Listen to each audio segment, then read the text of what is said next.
अंडा burger bun कबाब retired grandpa का दुकान। जबलपुर नामक गांव में शाहू करके एक बूढ़ा आदमी था। उसके लड़के और बहू की मृत्यु हो जाने के कारण वो अपने नाती और अपनी पत्नी की देखभाल वही करता था। वो रिटायर्ड होने के बाद उसकी पेंशन के पैसों से उसके परिवार को बस नहीं हो रहे थे।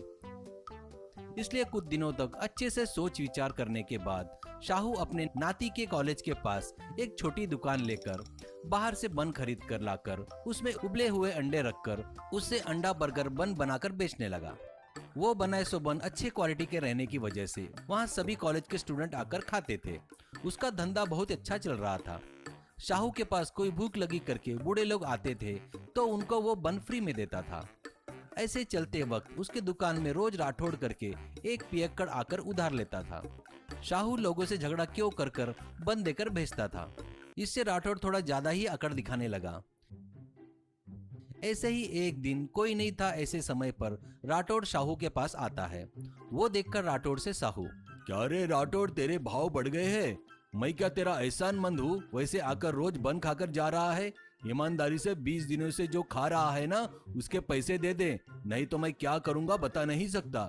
राठौड़, ठीक ढंग से झुककर अपने पैर नहीं पकड़ सकता तो मुझे वार्निंग दे रहा है क्या?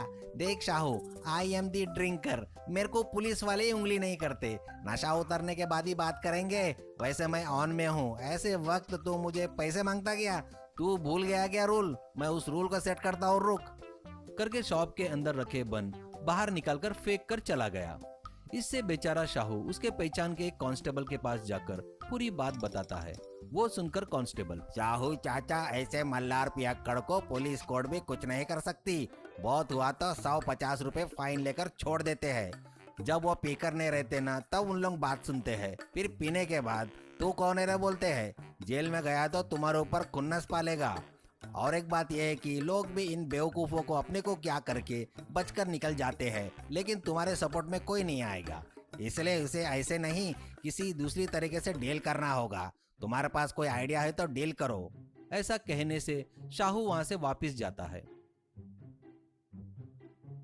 ऐसे कुछ दिन बीत जाने के बाद फिर से शाहू के दुकान में राठौड़ आता है। अब शाहू से राठौड़, क्या रे शाहू, पिछली बार जो झटका दिया था ना उससे तू सुधर गया लगता है, या फिर और एक बार झटका चाहिए? कहने से शाहू बेचारा इसका क्या करूं करके चुपचाप उसे अंडा बन देता है। अब राठौड़ वहीं रहकर गुंडागर्दी करते हुए एक बन लेकर खाते रहता है।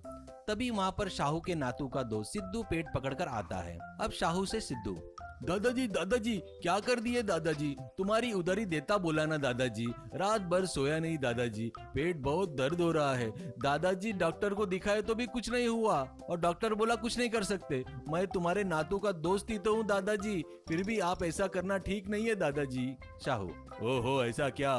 परसों एक स्वामी जी से मिला, उनसे मैंने उधारी देने वाले के बारे में बताया। उन्होंने एक मंत्र बोला, जिस पर मुझे गुस्सा आएगा तो मंत्र पढ़कर एक बन खिला दे। बस तूने वो बन खा लिया। वो बन खाने वाले बस महीने भर के लिए हाथ पैर ढीले गिर जाते हैं। ये सुनकर सिद्धू डरकर शाहू को पैसे देकर चला गया। इतने में वो बात सुनकर पेट पकड़कर राठौड़, तो इंसान है या जानवर? खुद के नातू को दोस्त को ही पैसे के लिए हाथ पर ढीले पकड़ने लायक करता क्या? अरे बाप रे, वो क्या मंत्र है रे? एक बार खाकर उसकी हालत वैसे हो गई। मैं तो 10 खाया। पेट के अंदर क्या गड़बड़ हंगामा हो रहा है रे? मेरे ऊपर भी मंत्र डाल दिया क्या रे? शाहू, तेरे को थोड़ा तगड़ा मंत्र मारा रे, उसको महीना लगेगा। तेरे तो 3 दिन में ही हाथ पर ढीले गिर जाएंगे और तेरी टट्टी पेशाब पूरी बेड पर ही हो जाएंगी। अब एंजॉय कर भाई जाकर। राठौड़, अरे बुड्ढे साइको, क्या कर दिया रे? बस 50 बन के पैसे देने थे न रे, इसके लिए इंसान की जान लेता क्या रे? इंसान में इंसानियत मर गई है रे। ये सब पैसों के लिए करना है? छी छी, ये दुनिया ही खराब है। अरे बाप रे। ऐसा बोलकर उसके जेब में छुपे पैसे निकालकर शाहू की तरफ फेंक कर, ये पैसे बांधने से ज्यादा इस दर्द को सहना बहुत मुश्किल है। माँ करते हुए वो वहां से चला गया।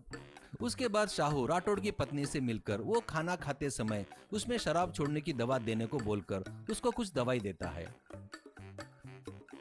इससे रोज राठौड़ खाना खाते समय थोड़ा थोड़ा खाने में मिलाकर देने से उसकी दारू छूट जाती है। उसके बाद फिर कभी राठौड़ शाहू के दुकान पर कभी नहीं आया। बढ़िया काम करते हुए रहने लगा।